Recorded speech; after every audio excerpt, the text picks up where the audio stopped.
মৰমৰ ছাত্ৰ ছাত্ৰীসকল ক্লাছ টিউটৰ ইউটিউব চেনেলত তোমালোকক সকলোকে স্বাগতম জনাইছোঁ। আজি মই অসম জাতীয় বিদ্যালয়ৰ তৃতীয় শ্ৰেণীৰ অসমীয়া বিষয়টোৰ পাঠ নম্বৰ 1 অফুল কবিতাটো মানে পঢ়িম, ৰান্ধিম আৰু এইটো পাঠৰ প্ৰশ্ন উত্তৰসমূহ বিতংভাৱে প্ৰথমৰ পৰা শেষলৈকে আলোচনা কৰিছোঁ। এতিয়া চোৱা কবিতাটোত কি কৈছে। অ ফুল নফুলনো কিয়, গৰুৱে যে আগ খাই মইনো ফুলিম কিয়। অ গৰু আগ খাওঁ কিয়, গৰখীয়া জমক নৰখে মইনো নেখাম কিয়। অ গৰখীয়া গৰু নৰখ কিয়, ৰান্ধনীয়ে যে ভাত নিদিয়ে মইনো ৰাখিম কিয়। অ ৰান্ধনী ভাত নিদিয় কিয়, খৰিকটীয়াই যে খৰি নিদিয়ে মইনো ৰান্ধিম কিয়। অ খৰিকটীয়া খৰি নিদিয় কিয়, বৰগছ যে কাটি থৈছে নুশুকাইনো কিয়। এতিয়া অ বৰগছ নুশুকাও কিয়, মেঘে যে বৰষুণ দিয়ে মইনো শুকাম কিয়। তাৰপিছত অ মেঘ বৰষুণ দিয় কিয়, ভেকুলীয়ে যে তৰতৰাই মইনো নিদিম কিয়। অ ভেকুলী তৰতৰাও কিয়, বোপা ককাৰ সহজ মই এৰিমনো কিয়। এতিয়া 1 নম্বৰ প্ৰশ্ন তোমালোকৰ কবিতাটো মনত ৰাখিব দিছে, এইটো হৈ গ'ল। এতিয়া 2 নম্বৰ প্ৰশ্ন, প্ৰথমে কোৱা আৰু তাৰপিছত লিখা প্ৰশ্নোত্তৰসমূহ দি আছোঁ। এতিয়া চাবা, প্ৰথম প্ৰশ্ন হৈছে প্ৰথমে কোৱা তাৰপিছত লিখা। ক নম্বৰটো হৈছে ফুলে নুফুলে বুলি কিয় কৈছিল। উত্তৰ, গৰুৱে আগ খোৱাৰ বাবে নুফুলে বুলি কৈছে। খ নম্বৰ, গৰুৱে কিয় ফুল খাইছিল। উত্তৰ, গৰখীয়াই নৰখাৰ বাবে আগ খাইছিল বা ফুল খাইছিল। এটা আকৌ দি আছে, মানে এইটো লিখিলে হ'ব, গৰখীয়াই নৰখাৰ বাবে ফুল খাইছিল। ঘ নম্বৰত হৈছে গৰখীয়াই কিয় গৰু ৰখা নাছিল। উত্তৰ, ৰান্ধনীয়ে ভাত নিদিয়াৰ বাবে গৰখীয়াই গৰু ৰখা নাছিল। ঘ নম্বৰত খৰিকটীয়াই খৰি নিদিয়াৰ বাবে কাৰ কি অসুবিধা হৈছিল। উত্তৰ, খৰিকটীয়াই খৰি নিদিয়াৰ বাবে ৰান্ধনীয়ে ভাত ৰান্ধিব পৰা নাছিল।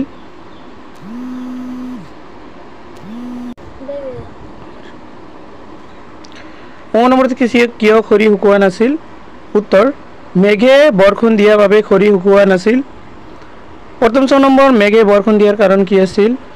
উত্তৰ, ভেকুলীয়ে তৰতৰাৰ বাবে মেঘে বৰষুণ দিছিল। দ্বিতীয় 6 নম্বৰ, শেষত ভেকুলীয়ে কি ক'লে বাৰু। উত্তৰটো কৈছে, শেষত ভেকুলীয়ে ক'লে বোপা ককাৰ মই এৰিম কিয়। এইবাৰ 3 নম্বৰত কৈছে পঢ়া আৰু বুজা আৰু লিখা। গৰুৰ ৰখে যে এটা গৰখীয়া কয়, খৰি কাটে যে খৰিকটীয়া।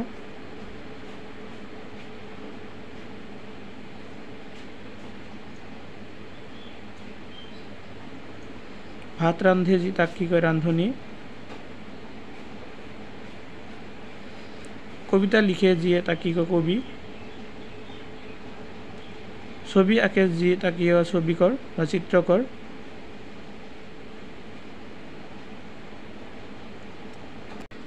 এইবাৰ কাষৰ বাকচৰ পৰা উপযুক্ত শব্দ বাছি খালী ঠাই পূৰ কৰা। ইয়াত কেইটামান শব্দ দিয়া আছে, সেই শব্দ কেইটা তোমালোকে এই খালী ঠাই পূৰ কৰাব লাগিব। ভেকুলী কি কৰে, তৰতৰাই।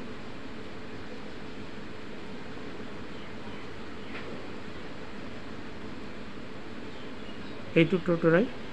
কেঁচুৱে কলকলাই।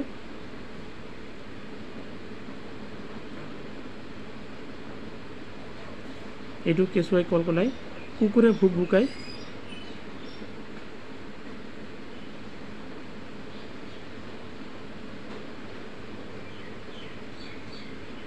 তাৰপিছত মৌমাখিয়ে কি কৰে,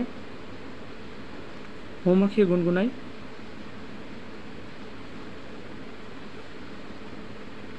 এইটো মৌমাখিয়ে গুণগুণাই ক'ত আছিল। তাৰপিছত মহে কুণকুণাই।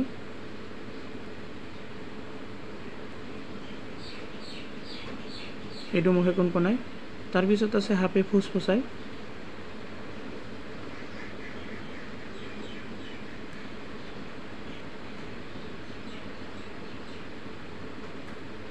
এইটো সাপে ফুচফুচাই।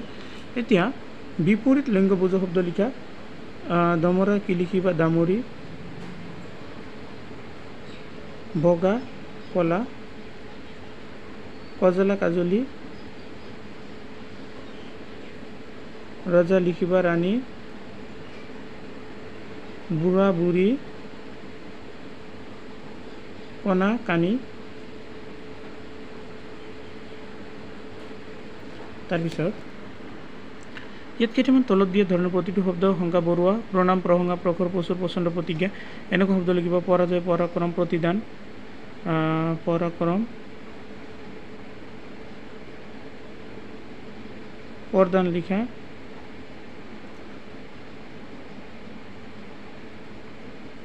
লিখিব পৰোপকাৰ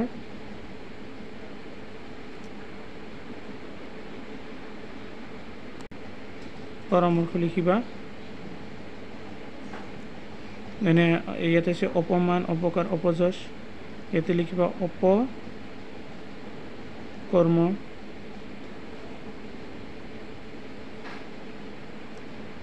অপঘাত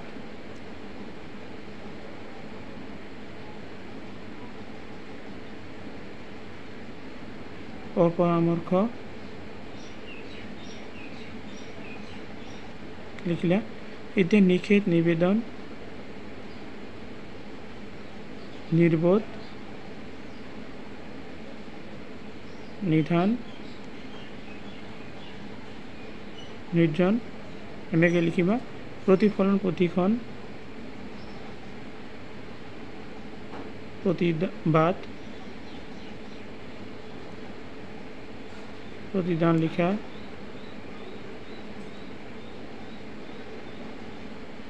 প্ৰতিহৰণ লিখা এনেকৈ লিখিবা তাৰপিছত আৰম্ভ আশ্ৰয় আহ্বান আসন্ন আপদ আজন এনেকুৱা শব্দ লিখা হৈ গ'ল এতিয়া ভাবা আৰু উত্তৰ লিখিব দিছে বৃক্ষ নহয় বৃক্ষৰ সন্তান মানুহৰ সেৱা কৰোঁ নাই অভিমান এইটো মোৰতো কলগছ হ'ব বাছ আজিৰ ভিডিঅ' এইখিনি লিখি আৰু ভিডিঅ'টো সম্পন্ন কৰিবৰ বাবে সকলোকে ধন্যবাদ জনাইছোঁ।